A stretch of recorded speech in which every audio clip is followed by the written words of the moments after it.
জলের মধ্যে মুখ বার করে যাচ্ছে, দেখতে পেয়েছিস? হ্যাঁ,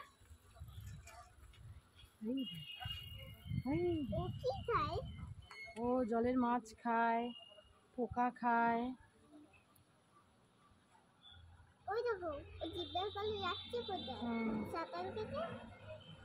ওর বেবিকে খুঁজতে যাচ্ছে।